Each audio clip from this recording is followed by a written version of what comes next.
Oh, seriously. I hear you super cut. Let's just take off the video. We Is that okay? I started it. Okay. Is it better now? Yes, it is. But you'll need a video to show Okay, the so slides. I started it. It's live now. welcome people to the first Idaho 2016 webinar. I hope that you're as excited as we are. We are currently like quite nervous, but we will try our best to fulfill your expectations. Um, as you know, this Idaho campaign for 2016 will consist on a series of 12 webinars, 6 of them being global webinars and 5 of them being specific for each one of the IFMSA regions. And basically, I just wanted to give you first an introduction on how the campaign is going to turn out and what is it that we're going to do and the aim of it. And then Carlos, our wonderful array for the Americas, will present to you an introduction on sexuality and gender identity that he has prepared. And I must say that he is really good at it. So I encourage you to listen a lot because he knows what he's talking about, definitely. So as I said, the campaign will consist on a series of 12 webinars, but why is it that we're doing webinars? Basically, we found an issue with the campaigns and the way that we've been dealing with the international actions within SCORA. We found that it was kind of superficial most of the time and that we focused within the limits of our federation's social media, which didn't have much outreach in the end. So we thought that it would be nice to include some capacity building. And actually, the idea came from Jenna Denora from CFMS Canada and Carlos himself, and we decided to adopt it for this campaign. And through this capacity building, after that, we will create some working groups of people interested, and then we will develop advocacy booklets on the subject of sexuality and gender identity. So it's basically, we hope that this campaign has a bit of a domino effect and that we manage to build capacity within people that then they will be able to work on the booklets and they will be able to advocate outside of the IFMSA for the things that we work on related to sexuality and gender identity. And also we wanted to combine it with the typical social media campaign that we normally have, which is a profile picture change. You can find the link to change your profile picture into that super cute template that we always use in the Idaho booklet. And let me just briefly give you an overview of the different webinars that we will host during these upcoming 2 weeks. As I said, it's a series of 12 webinars. The first one is today, and it's an introduction to sexuality and gender identity, just to set up the ground and put you a bit you all in touch with the subject for those who don't know it that well. And then Jenna will proceed with a bit of history of the LGBTQ plus movement. And then the fourth, on Wednesday, we will have being an LGBTQI healthcare provider and ally by a doctor that works with the community.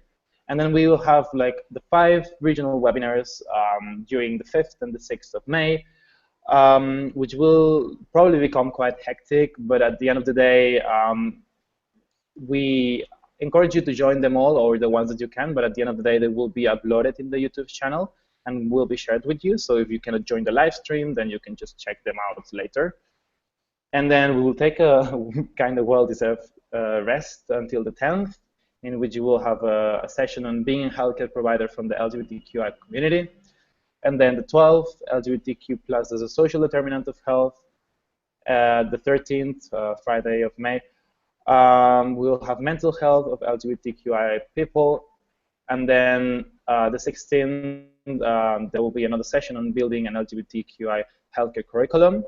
And the 17th, we'll have Idaho, in which we really hope to see all your wonderful actions in the social media, in SCORA social media, and we encourage you to go into your communities and act there, which is basically what's the most important part of what we do in the IFMSA. And after that, we will proceed with the follow-up and the elaboration of the working groups and the booklets to advocate. So how can you join the webinars? I know that you're currently in one, but if you've had technical difficulties or you're seeing these after the live stream, we encourage you to check the links that we are going to post regularly with either the YouTube live stream or the live stream in Google+. The difference is basically that in Google+, you can use the Q&A. But during the questions part, we encourage also you to leave questions if you're using the YouTube link as a comment, and we will check them so we can reply them on spot. And that's everything from my side. I'm Carlos, the current SCORA director. I haven't introduced myself yet. And now I will leave the floor to our wonderful Carlos Acosta, the regional assistant for the Americas, who will proceed with the content. And after that, we will have short 10 minutes, 15 minutes questions and answers for you to ask anything that you have in mind. And Carlos and I will try to answer all the questions in the best way possible. So, Carlos, the floor is yours.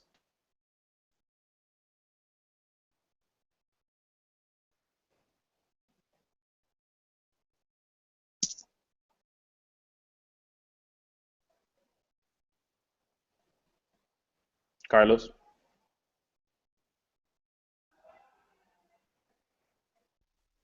Hello? Yes, go ahead. Yes? Hello? You hear me? Okay, so hi guys. My name is Carlos and I am SCORA Regional Assistant for the Americas. I would really like to give the session in a different way than we are used to in SCORA and the IFMSA, because we really wanted for you guys to have a deeper thought or knowledge, about many things. And so this introduction to sexuality and gender identity will be a little bit more deep, I don't know if that's okay to say, than what we are used to, what we have done in GAs until now. So be also okay, so yeah, I don't know, let's start. So the objectives of this session are really okay, I guess. So we will first identify the difference between sexuality, gender identity, biological sex, and sexual expression, which are common, let's say, terms that we forget or, I don't know, mix match, while learning as well difference between labels that can be detrimental and self-identification.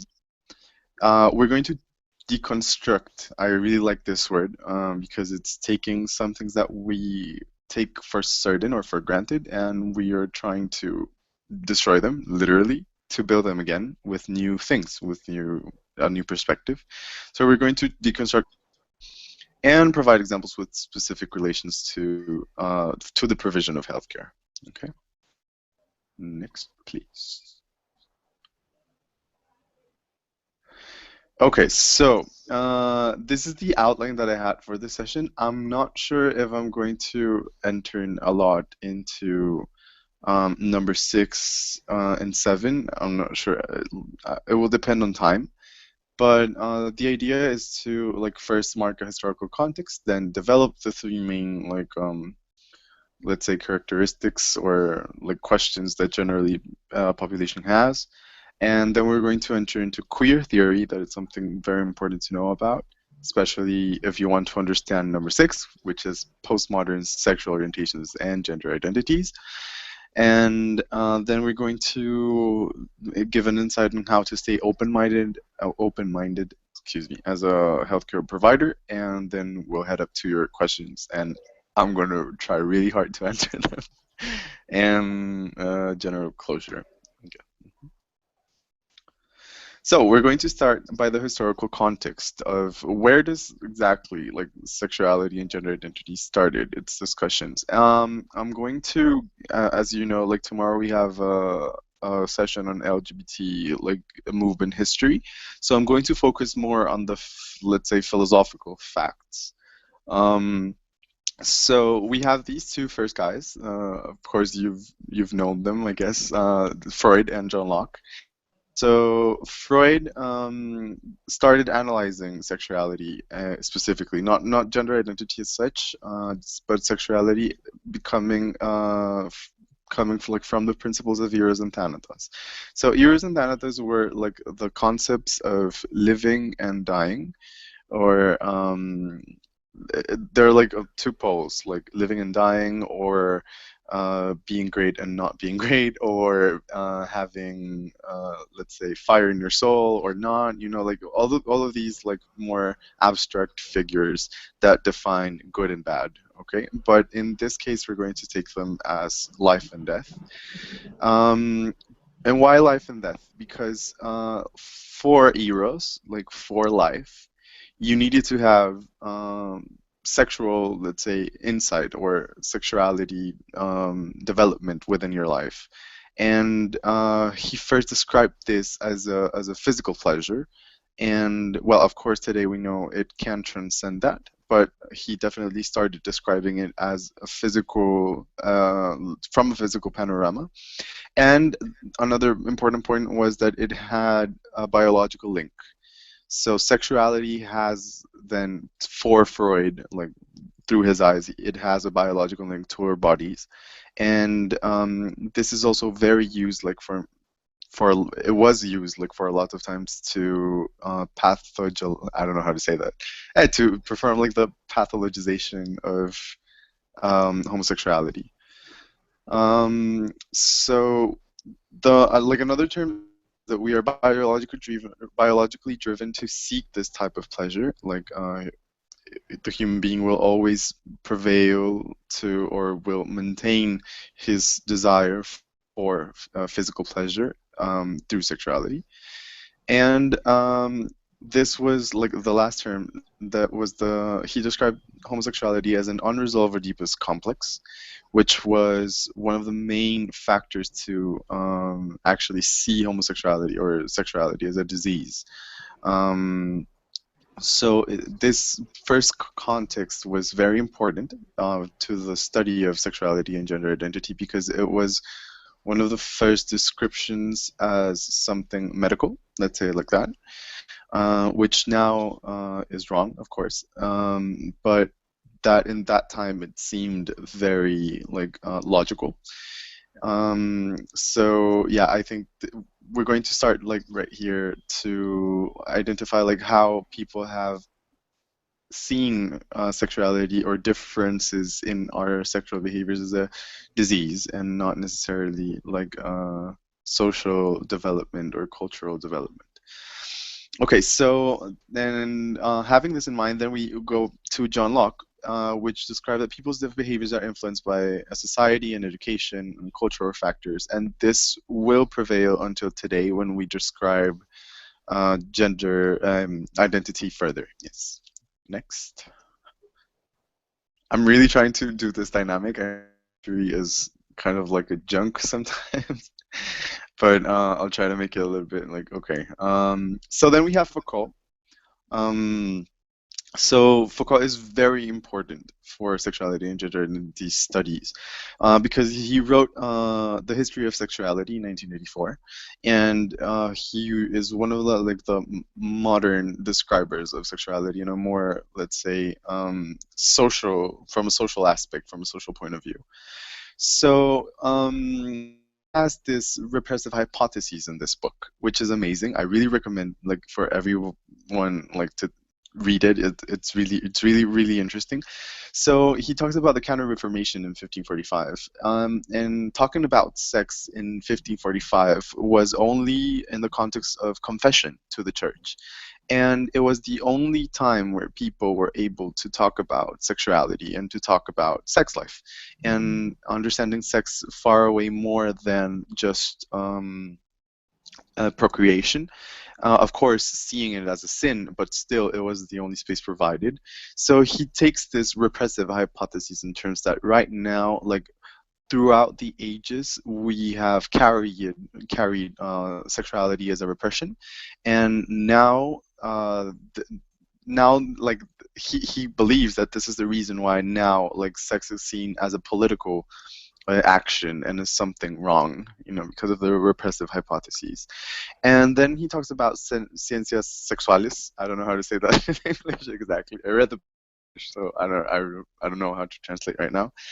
But he starts seeing sex as a political power and a power of controlling social, not only media, but let's say social relationships. And this is why, like, he states that nowadays, like, many law projects, many political parties have sexual, like, behavior as one main topic. And when we talk about sexual behaviors, a lot of things that we're even discussing today, for example, gay marriage, for example, LGBT bathrooms in the United States. I don't know if you guys have seen that right now, but yeah. So back to what we saw with Freud of Eros and Thanatos. So the right to death and life is suppressed, and now we want power on the how we live. And this is what Foucault, like, introduced, that it is not about anymore having the right of death or life. It is about how we live that is becoming important, or became important in the decade of the 60s specifically. And therefore, our political movements and our social reasoning will aim to determine how we live. And this includes, of course, our expression, our sexual orientation, our gender identity, everything we're going to speak about right now. The last author, let's say, not author, but like thinker of sexuality is Havelock Ellis. He is a physician.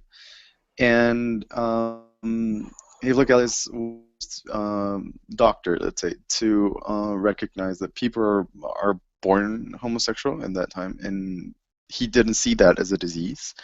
Although transsexuality and transgender was definitely something he had to deal with. But even though it's important to mention him because he fought a lot with those theories from Freud.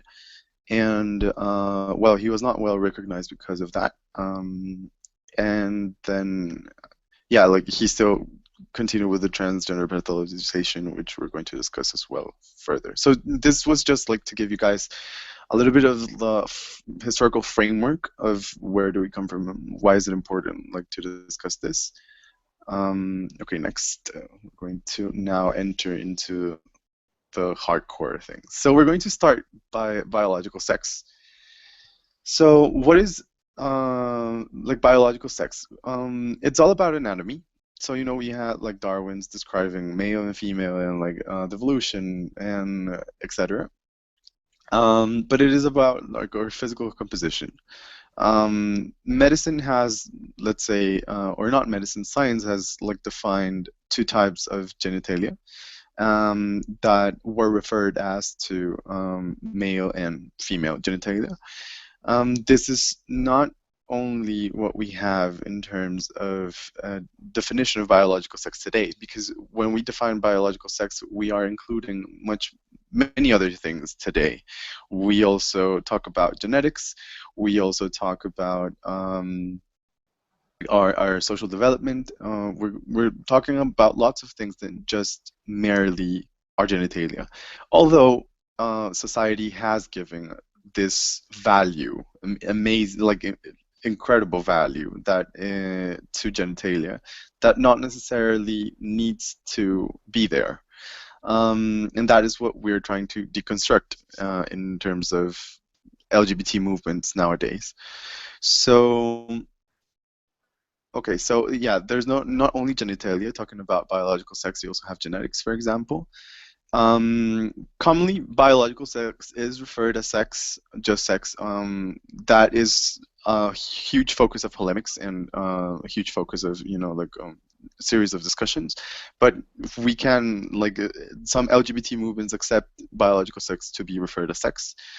And the idea of this slide is just to start by understanding that biological sex is not necessarily a full-formed penis or a full-formed vagina. It determines a lot of things in between as well, because some people are not necessarily born with a full, what we consider like full mature let's say, penis or vagina. And when people have like chromosomal differences, and they may develop ambiguous genitalia, or they may not. And ambiguous genitalia is something that, like, to that value that society gave to the genitalia, ambiguous genitalia is not considered. So this is where intersex people like arise, let's say, for the rights, and develop a proper social movement. And it's very important to understand that intersex is different from transgender. We're going to like see that a little bit further. But yeah, in this case, intersex would be someone that has ambiguous genitalia, or not necessarily ambiguous genitalia, but has a biologically characteristic that does not fit in that valued by the society. Next, I guess. Okay, so this is what I was saying. You have penis, vagina. This is the two that medicine told us exist, or that we have in the books. And we have other types of genitalia that are called ambiguous genitalia. Yeah, I think I already explained that, but just to give you like another point of view, like giving ambiguous genitalia like a certain determination, you know, of being one or another, is actually what we are trying to like prevent, because there are people that, due to that value given by the society to the genitalia, will have troubles in the future, like to develop their gender identity, or what society believes is attributed to a penis or to a vagina. Next. So now we're going into gender identity. So gender identity, it's very important to note that it has nothing to do with the fact of having a penis or a vagina. So this is why I separated like both slides first, because gender is something that it is determined by a social cultural construction. So these are attributes, attitudes, feelings, behaviors that people have determined to the biological sex. So although you have a penis, or although you have a vagina, or like whatever your physical attributes are, that doesn't mean that you have to consider yourself a man or a woman, because it can change from diverse social cultural constructions. I wanted to like give an example in this point. Like if country A says that people with penis are women, and in country B says the people with penis are men, then the person who comes from country A to country B, in country B, it will be determined by that social cultural construction, and therefore that individual will pass through a peer pressure to become, or like to accept, that social mold that he is now in, okay? That individual is now. So it is important to understand this, because people generally like confuse gender identity with biological sex, like in terms of it is something that you attribute specifically to that physical characteristic, when it's not. And therefore we have like today in our society, we have a binary system. Okay, so a binary system is what we've thought gender is, in terms of being either, yeah, we only have two options, either being or a woman. Like people that fall out the binary system are called non-binary. They call themselves non-binary people. And but the thing about recognizing that we are in a binary system is just for you to see that we have a long way to go. That nowadays we cannot simplify. It's very, very frustrating for me, at least, to simplify all of the people. I mean, we have like billions of habitants on Earth. It is impossible that out of all of the people on Earth, we have to fit every single one into two boxes, into specific ones. So yeah, like what's wrong about this? That it's linked to the last concept of sex. That those two boxes that we have today are linked to specifically biological links, biological characteristics. When we saw that but on the other hand, we saw that it is a social cultural construction. So the thing is that we are giving a social cultural value to a physical characteristic. That means that people who do not have physical characteristics as will not fit into that social cultural construction and therefore suffer rejection, suffer discrimination and stigma. And this is represented in the legal determination that it has, because since we already constructed a social cultural determination, the legal determination based on this will then cause that people have like legal prejudice in terms of doing lots of things. And this is what we see when transgender populations don't have the right to call themselves by a social name and like things like that. On the other hand, we have also like these types of determinations are very strict. They follow different like social parameters, and they are represented not only in legal like stances, but as well like in the social behavior of people. And this is the case of bathrooms. Public bathrooms for transgender people is really an issue. We will have another space in talking about LGBT as a social determinant of health, where we are going to discuss this much more profoundly. I mean, it's not my space like to talk for them, but yes, this is like an example that we can discuss about in May 11th, I think is our debate. Next, please. Okay, so I wanted to. So these are the examples of about gender identity. So it's just like asking like questions for you to try to understand like where do we come from. So example one is being cisgender. So you have what society describes as a penis, yes or no? Like, do you identify with that society says a person with a penis should do or is, and are you happy with that? Because okay, so these three questions are I found it on a site like that's called it's pronounced metrosexual. I know that many of you have seen it, but I think it was pretty clear in terms of like knowing what are those parameters. Like if you have a biological, the first question relies to a biological thing, so then on the second question, you realize that that biological thing has an attribute, has a social thing, a social behavior you need to follow. For example, in terms of penis, here in my context, that is Brazil, penis means male, which means man, which means sports, be tough, have muscles, and not necessarily people have to be happy with that. And that is when we're going to talk about expression later. But so if you responded, for example, yes to these questions, or if you want to like change it to vagina and do the same like exercise, it is a nice exercise to know if you're a cisgender person. Next. Okay, so in transgender, we have the following thing. Transgender is described as that individual that was born with a certain physical characteristic. In this case, it can be taken as genitalia, it can be taken as breasts, it can be taken as whatever physical characteristic, biological sex.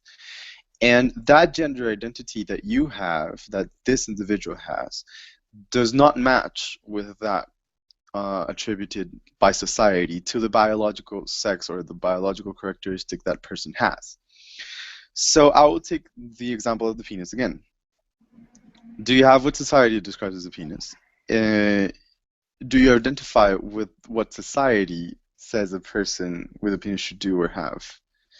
For example, have no breasts, or needs to like blue, or has to have a beard. If you don't, then do you identify with what society has defined as the opposite, or as another thing? So that may ignite you to go through a transition or not. And would that include surgery? Would that include hormones? Would that include change the pronouns or change the way people refer to you? And this is like with a mismatch, let's say, or when the expression changes, or your identity is not necessarily what you have or you express physically. Next. So I wanted to take like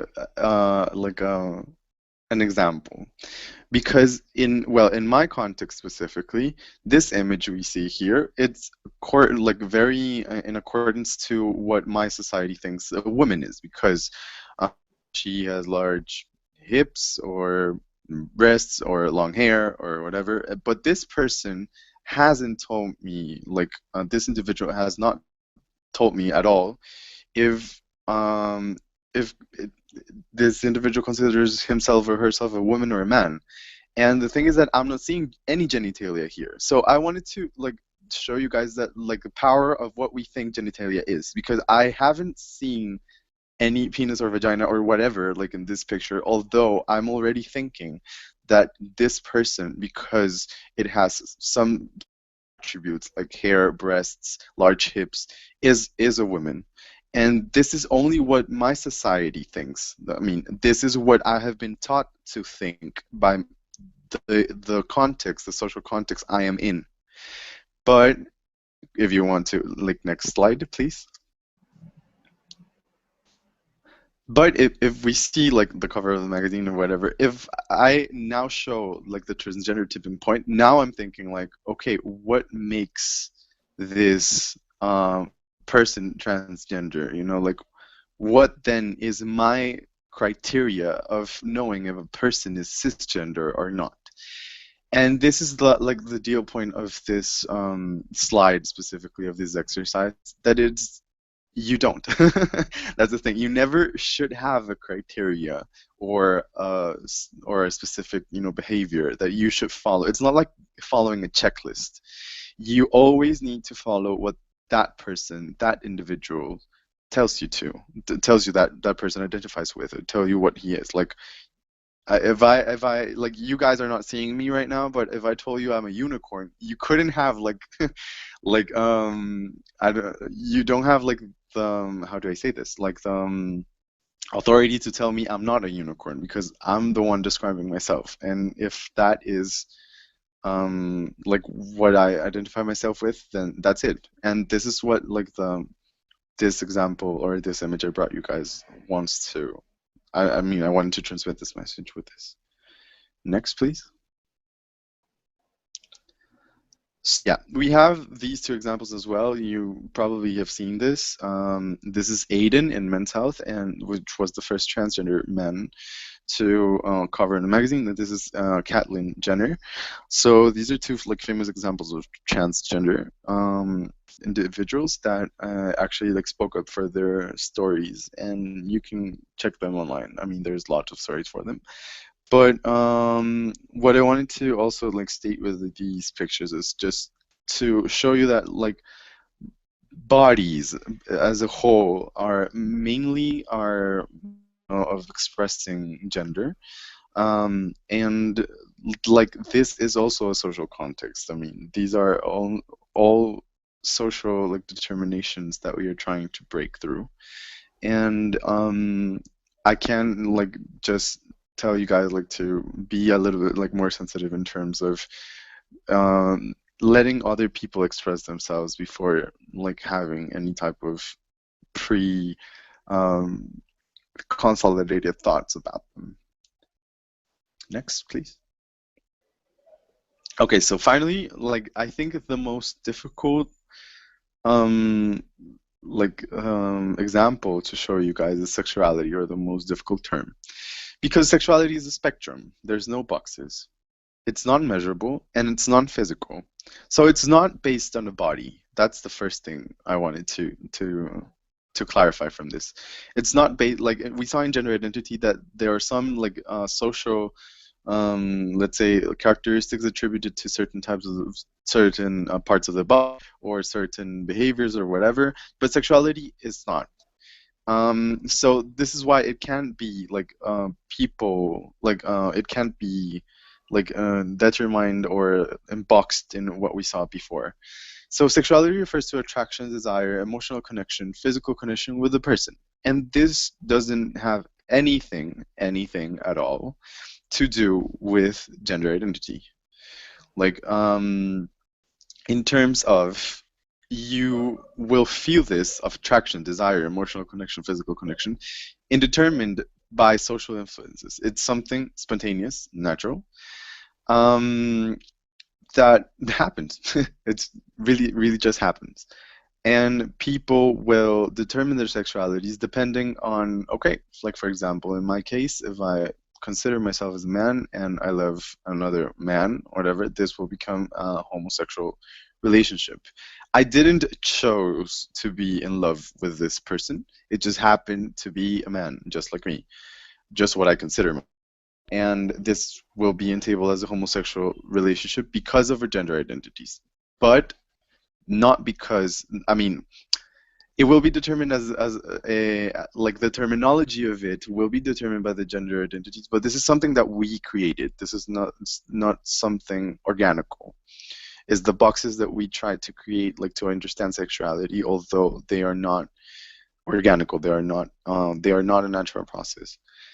So I will, like, get in love with this person because of inertia, because, I don't know, life happened.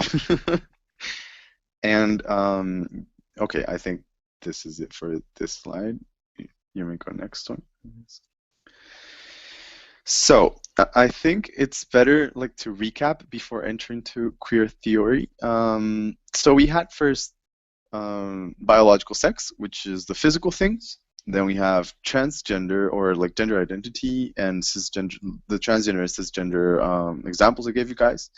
So gender identity will be the identification with what society attributed to those physical characteristics, and whether you are in agreement with that or not. And finally, we have sexuality, which is not a physical thing, and something that is not determined by, like, social manifestations. Okay, it's something that comes, like, it's very personal, and something that comes, like, within each of us and may be expressed in many ways. So okay, so now I wanted to, like, enter into queer theory, because it is something very important. It's something very important, like, to understand, because lots of things, like, Carlos, if you could just put me in the, like, presentation a sec. It's very important to understand queer theory because there are lots of discussions around this, specifically to understand, like, what is exactly queer, which is something that, because, you know, I've how do I say this? Like, I know, like, there are lots of, like, mistakes, or not mistakes, but, like, lack of understanding when we talk about the LGBT community as a queer community. And there are lots of, like, theories. I'm not going to center into just one, but I just come up, like, with two examples, like, to try to explain this for you guys. And why is queer theory important? So queer theory is important because we break up the LGBT community. It breaks up everything that we knew about sexuality and gender identity from all that historical context I explained in the beginning. It's a really new thing. It started, like, in the 80s specifically, and we have one main author, let's say one of the main authors, it's called Judith Butler. She tried to describe, like, queer as, like, the odd. When we have a mismatch of the three things that we had back, that's what she called queer was. But now, today, queer does not necessarily mean that mismatch. Queer is now defined, or, like, seeked, or how do I say this? Is enclosed. I think I like that word better. Is enclosed in something that we have not described yet.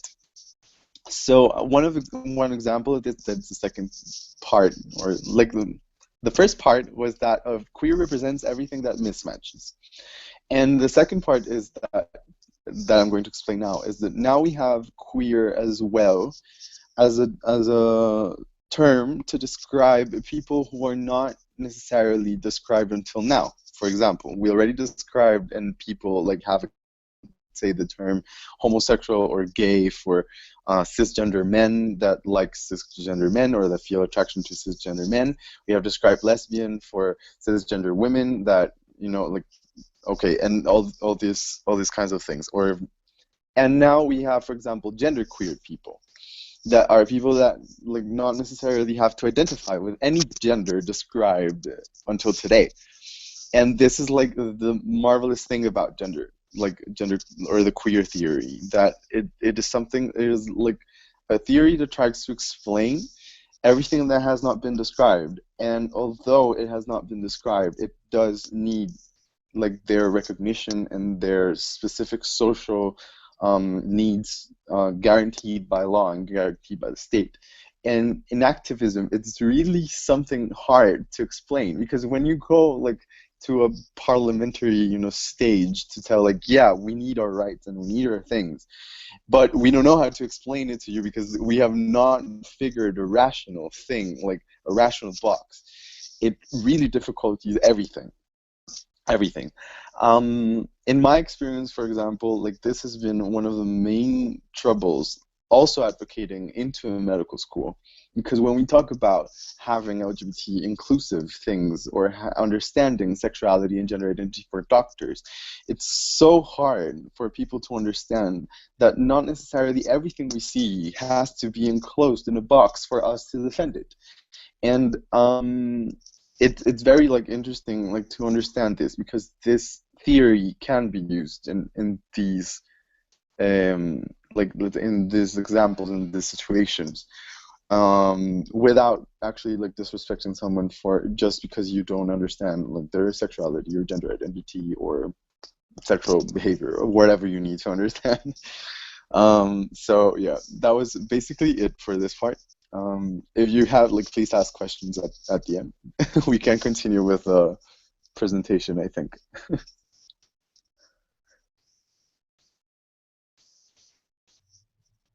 Thank you.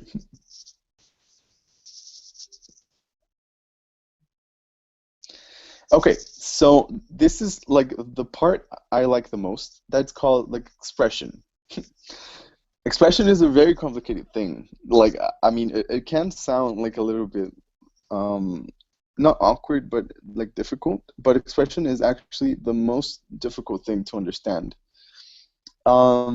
because everything we just saw is just how we logically try to fit everything in. But now expression is the ability for you to evade the system. You know, like I can, for example, express my gender in like my gender identity or sexuality in so many ways. So many ways. It's like it's spectrum as well, just as sexuality. But the great thing about expression is that it's your unique way to express sexuality or to express gender identity. And I'm going to like put this into like the simplest example I could have think of was for example in the gay culture we have something that is called pink money. And pink money is like now it's been described as a new social, let's say, cultural movement, not movement, but like market. Yes, a market for specifically gay cisgender people, individuals. And so yeah, it's all about like, you know, having the divas and having the I don't know, Lady Gaga poster in your wall, and this is all pink money, you know, like all things or a specific market. That is an example, but I wanted to use this example because there are necessarily people that fly, like not necessarily follow this market, or not necessarily follow like those social rules that a gay man, for example, needs to follow in theory. And for example, I've known gay guys that love wrestling, like WMA, things like that, you know, and fighting, and like that are things that socially gay men are not supposed to do. And this is a type of expression because you don't need to express like your sexuality specifically and how we've settled determination of like what each specific category has to express.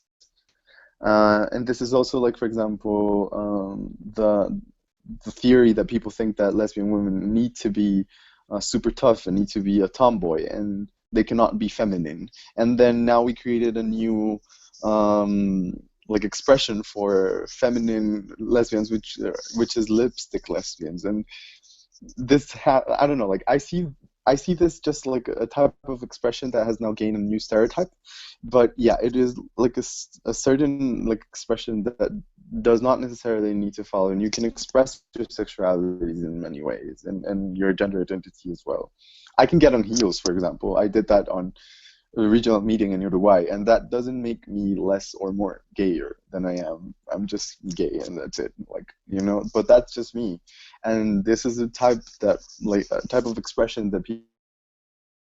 So expression is just like the superficial thing, like what you want to do with your life. It's just fine. What it's within, it's for you to define, and can tell you it's not.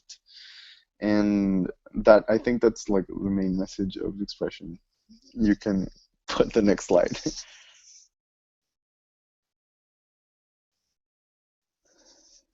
Okay. Okay. So can you? Okay. So these are two main like two main links that I wanted you guys to consult at the end if you want to.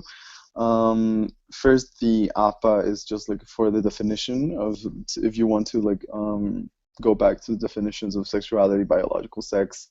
It is a lot of things. And also the Planned Parenthood sexual orientation, that it's more about like this one specifically on intersex, to know like what are like specifically like the development of people who are intersex, and like what are their problems. We will have also a session on intersex probably for you guys to know more. Okay, so the last thing, can you please go back to the content, like the outline?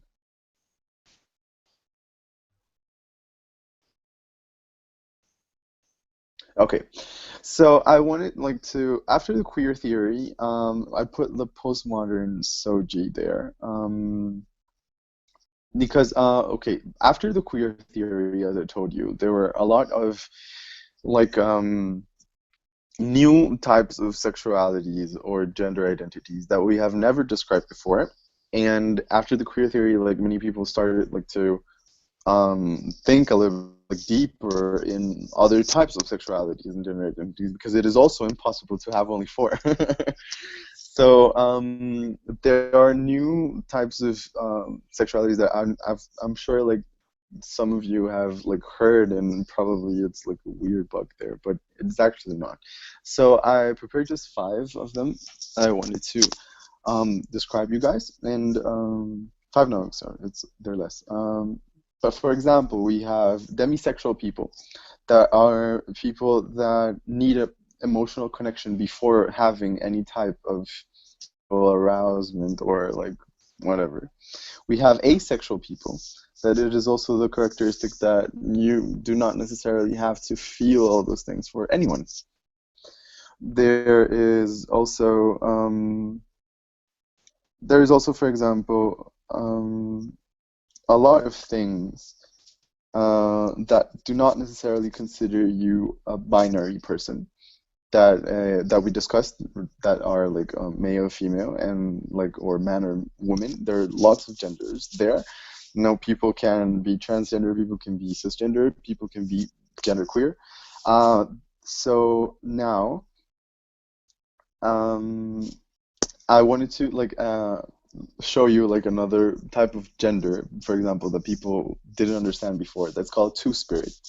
In two-spirited people are well, generally now the examples I know of are people that are indigenous, and they say, like, they describe their gender identity as a person, like a body that has 2 spirits in it, and they can be either feminine or masculine, or not feminine or not masculine, or there are even some that are like zoomorphic, that are animals and not necessarily people.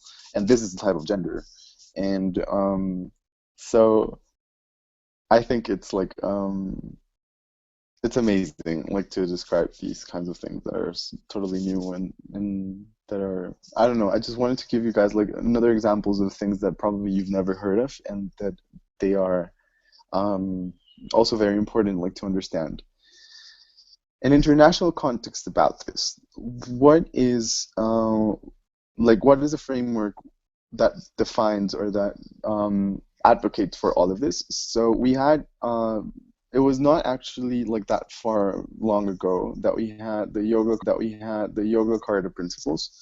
And the Yoga Carta principles are those that open with an international discussion rights for different types of expressing sexuality and gender identity. Right now, the UN has lots of more involvement in terms of developing types of rights and discussions in not only in public education, but as well in legal frameworks within each country, each of its member states. And I think that I really like it. I mean, I really like how people have evolved in the country. There's a lot of ways to go. Like recently, my native country, Colombia, just legalized gay marriage, which is amazing. But we still have a lot to go, because gay marriage is not necessarily transgender rights. It's not necessarily two-spirit rights. It's not necessarily demisexual people rights. You know, we still have to fight a lot of different stigmas, as long as people are not able to accept different spectrums of sexuality and gender identity. And I think that, I don't know, I just like that, you know, and definitely it. So if you want to search about like the Yoga Carta principles, I think that is a simpler look, you know, to understand like the legal framework that we are moving now in the IFMSA and in like the international panorama.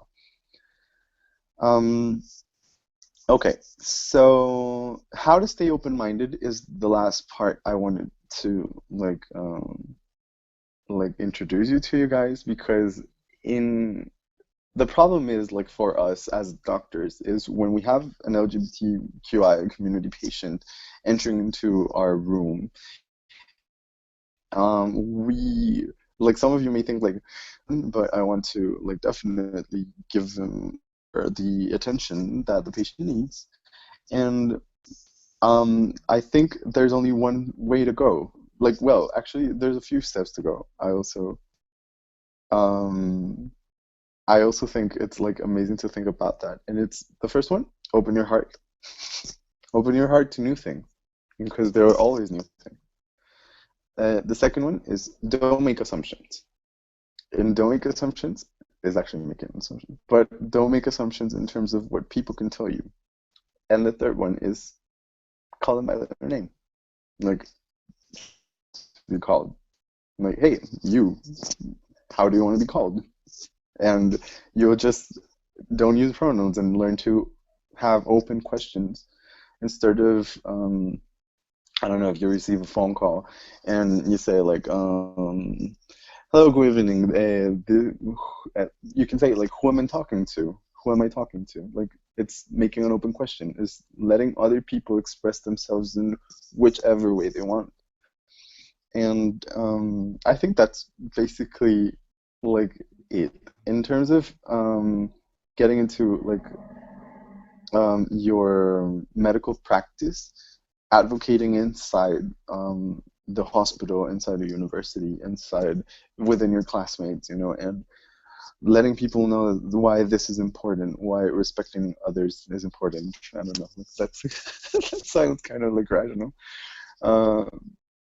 But it seems like people have forgotten about that, and I think that's just basically everything I had to say like for this webinar. It's almost, I really want like for you guys to participate and to leave me your questions.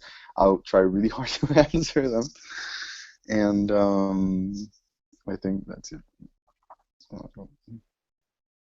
Carlos, do you want to say something? Yes.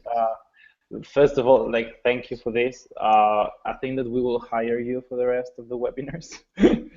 I can only say that it was really really good, and I'm pretty sure the people appreciated it a lot. And now we will just open the floor for some questions for Carlos mainly. Um, there's a Q&A box in the event link, and also you can leave some comments in the YouTube video, and we will be checking them so we can answer to all your questions, if any. Hopefully we'll have some questions to reply to. And now, let me check. You can turn on your video, Carlos.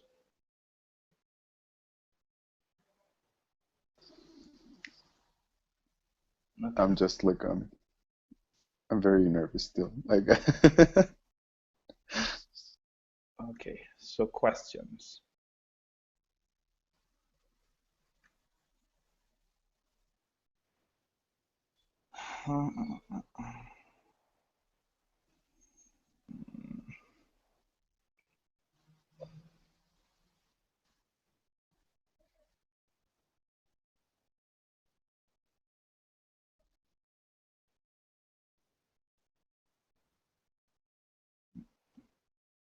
Okay, so we got. Okay, so we have a comment. There is Afolabi from Nigeria asking how do we actually ask the questions on how that person likes to be referred. And that also can be linked to the next comment, which is that maybe that would make that person feel uncomfortable. So what would you say about that? like if we ask things? Like what you said with the phone call, for instance. Okay, like well, when people call you and say like, can you repeat the question? Yes, how do you avoid that question from making someone feel uncomfortable? Oh, like make them open. That's the whole thing. Like make open questions are questions that do not necessarily like box someone into one specific type.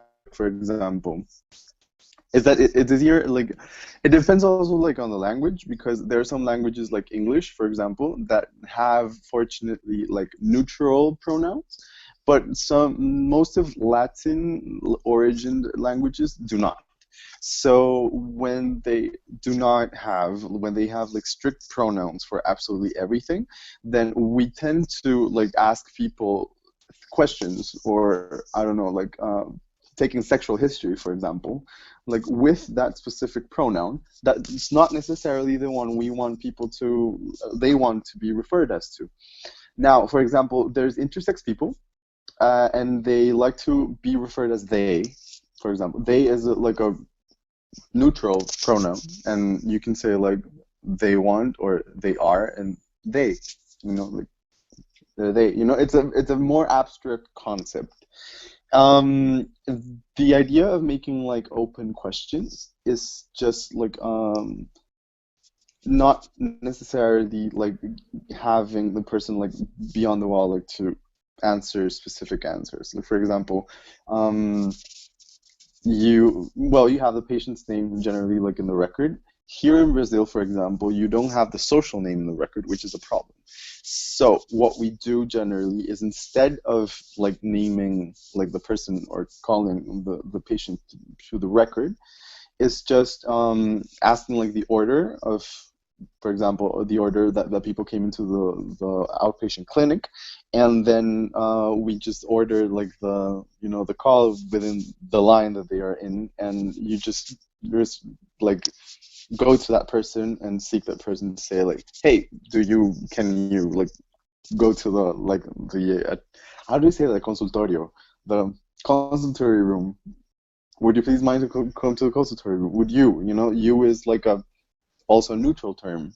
It's not necessarily saying he or she, or giving a gender like rule to that person. Okay. So we got another question from Canada. With the recent change in gay marriage rights in Colombia, Yay. Have you noticed any discussions or changes with the discussions between medical students and doctors? I couldn't hear, you got cut off again. So I'm going to repeat. Question coming from Canada. With the recent change Yes. in same-sex marriage rights in Colombia, yay, have you noticed any discussions or changes with the discussions between medical students and or doctors?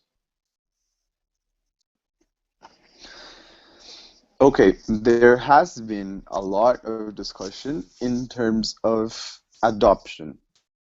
The thing is that, like, well, there are two things that I really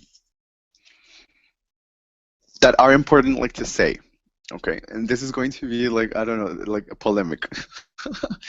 But the first thing is that, like, many people centered their LGBT movement, social movement, to only fight for equal egalitarian marriage things, like legalization. And once they achieved that, like, many like social movements like ended up like not fighting anymore, like for other types of rights, which is something that is kind of like not worrying, but I mean, I think it's unfortunate, like from my side. um Doctors have started like discussing a lot the social development that like these type of rights or these type of laws influence in the country, and also like in medical faculty, in terms of like what are the principles that doctors are being raised with now that need to change for them to become more comprehensive in future. Although these principles, as I told you, are just being for gay men, like, or lesbian women, because that are these are the parts from the LGBT community that the law covered.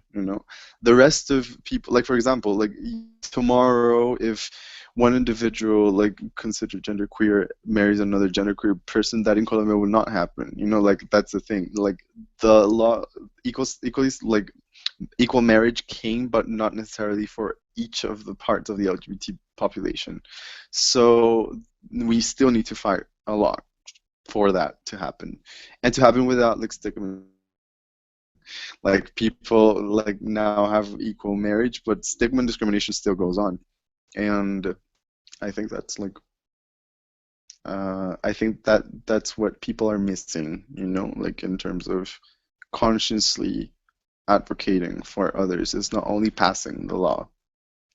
And also a law because and also a law that makes us fall into a heteronormative way, like because marriage is something that straight people like established, like from the church mode. I don't know, like it is like a normative concept, marriage. And when we talk about marriage as being equal, many persons like do not know that also we need to fight marriage for different, like making marriage different as a whole.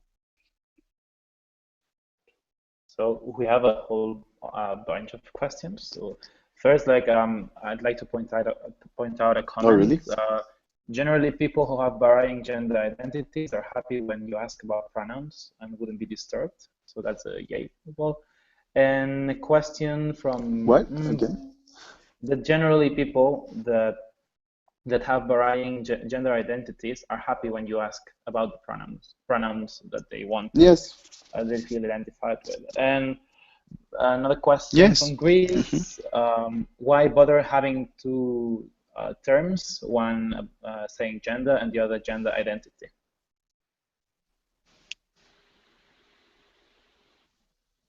Can you repeat the terms? Yes, gender and gender identity. Okay. So, like to speak about the difference between those two? Yeah, why there's a need to differentiate between the two of them. Okay. Because Gender. Okay, so we have. I really like that question. Gender identity, as it says, like okay, so first we have gender, and gender is the concept, the construction, and identity is whether you like that or not. So gender, it is like you don't make gender, like people, that is, as we said, is a social construction. Generally, it is a form. I mean, you are a society, so you can construct a gender too. But I mean, like essentially, it's something that has been constructed like over the years with lots and lots and lots of people like getting norms into it, and it's like a solid concept. Let's say we are trying that solid concept out. But when we talk about gender identity, is whether if you like that, if you feel that gender concept represents you as a whole, like if your life fits or not into this concept. And the idea, why are we trying like to break this up? Why do we talk about gender identity by separate? Is because we have genders that like are now constructed, for example, or like the fact of identifying with a specific type of gender or with a social construct of gender does not necessarily mean that you are creating like a new gender, or like just new things appeared or something. Generally, is something that's already there. Carlos? Yes, I'm here. So we have a really nice question from Fidan. I'm not sure about the country. He is just curious about your opinions on how the LGBTQ movement is developing. As you said, queer theory is gaining momentum globally, but a lot of it clashes with current policies of LGBT organizations. Which direction would be more beneficial? Do you want me to repeat that? Yes. Okay, so the person asking the question says that they are curious about your opinions on how the LGBTQ movement is developing. Just like you mentioned, queer theory is gaining momentum globally, but a lot of it clashes with current policies of LGBT organizations. So which Yes. direction do you Yes. think is the most beneficial? Okay. Thank you. Okay, so I really like this question. Well, I'm going to go personal now. Like until now, like my opinions were only about like debating debating gay marriage. I'm really going to go like a little bit more personal, let's say. The thing is that like I think we lack as a LGBT community like to create new things. Like for example, lots of psychologists defended like that theory of the undetermined Oedipus complex from Freud, because he was Freud. Like, you know, that was the only like characteristic, or the only thing that kept them discussing that. In terms of queer theory, it's also getting outdated, I guess. Queer theory was a really important historical parameter, and it is still very important to discuss other types of gender and other types of barriers and other types of identities that we have right now.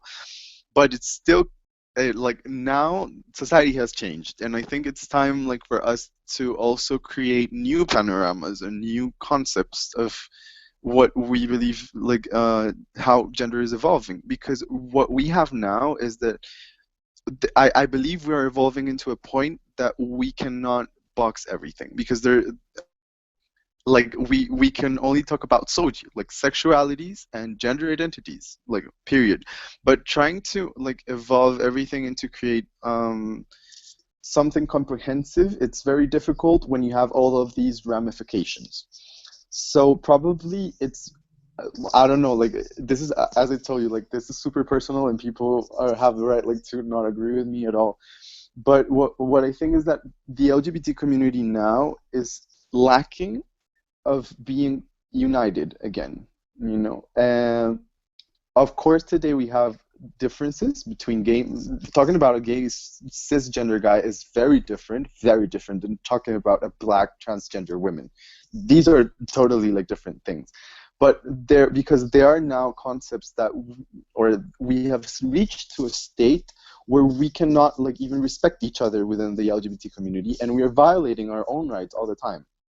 This is what I'm going to speak about like in another session, like in the regional session of the Americas, that is intersectionality. But this is the thing, like right now, I think we need to evolve to a new theory that actually aims for us to recognize people's differences and how intersectionality works within each of the sexualities or gender identities that we have.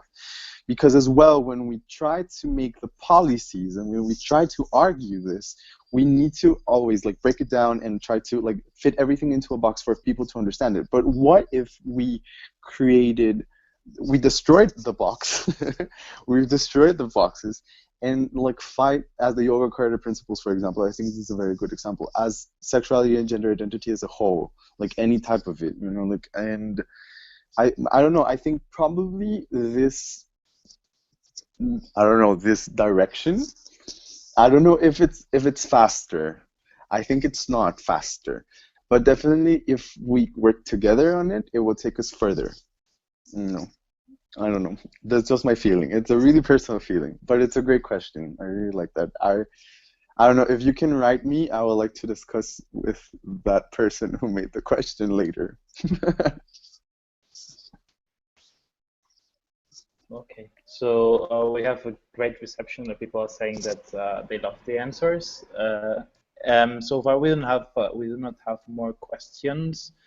Someone asked, yes, Afolabi from Nigeria asked if you could make a brief one-on-one on sexual orientation and gender identity on the terms, just like to clarify like some points, because maybe they didn't hear properly during the presentation. Okay, so do a sum up? Yeah, sum up.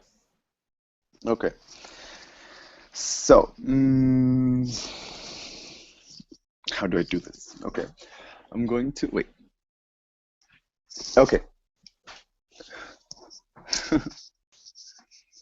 So, I'm trying to get like a little bit more, like less theoretical and more practical. So we have two pens, right? I have a blue pen and a red pen. Okay, so biological sex. When we talk about biological sex, it is the form of the pen. Like, how is the pen? You know? And this pen has a blue cap. Okay, this pen has a blue cap. So society, I live in okay, I'm going to take like more realistic, let's say, examples. So I live in Brazil, and in Brazil we say that pens with blue caps are supposed to be called men, okay? Because man equals blue, and pens with blue caps are blue, or whatever, okay? And this has like a social meaning to that, which means that because they are men, they need to work hard, and they need to stop crying, and they need to, I don't know, play football or not, or whatever, okay? So this is biological sex. It's the form of the pen, okay? It's how its shape is. And people describe this as, like medical people describe it. Pen has this part and this part and this part, and this is called a blue cap, okay? That's medicine. Okay. Now, gender identity. Gender identity is that you have a blue cap, but you do not necessarily identify with that thing that society told you to be, like physically or not. No, you don't need to identify with that. So you can go through a transformation process or not, because you don't want to be a blue pen. You don't like what society thinks that is. You want to be a red one. So what you do is a reassignment surgery or procedure that makes you have a red cap now instead of a blue one, because the society values that gave a red cap are different than those from the blue, and you want the red ones, you don't want the blue ones. So you take the blue ones off, and or not. There are people who don't necessarily want. Pronto. Now, sexuality is something personal, as I told you. It's something that comes from within. So, what happens is the following. Society, or like social concepts, told us that every blue pen needs to be with a red pen. But this doesn't necessarily have to be like this, because not necessarily every blue pen wants to be with a red pen. So they can be with another blue pen, or without any other pen, or with a big master 3.0 millimeters that, I don't know, like with any type of pen they want. And that is more of sexuality. But that depends on them. That doesn't depend on what sexuality said about the blue cat or the red cat. Or that depends on them. I don't know if I try to make like myself pedagogical, you know, but Carlos knows I'm not the best on that. So, is that okay? Like, I think it's perfect. I think that people will really appreciate this explanation.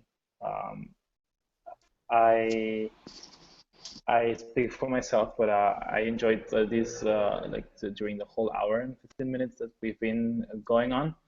I will unfortunately have to cut it. We have a few more questions, but I would suggest the people that have the questions to leave them as comments on the YouTube video, and we can just like be lurking a bit during the next hour to try to answer to them. Carlos will have access to that, so he will be the one answering the questions. And I wanted to thank you basically for this amazing webinar, and also I would like to leave the closure to you and just say a few words that you want to do as remarks for this webinar. No, I think well, I really appreciate like the space. I really appreciate you for believing in this, like for believing in one crazy idea Jenna and I had one crazy night. And I just wanted like for viewers to know that this is just like a really, really, really small part. Like this is why it's called an introduction, because if you think like this was a lot, like when we profoundly like get into each of the webinars like we've prepared for you guys, it would be a lot better.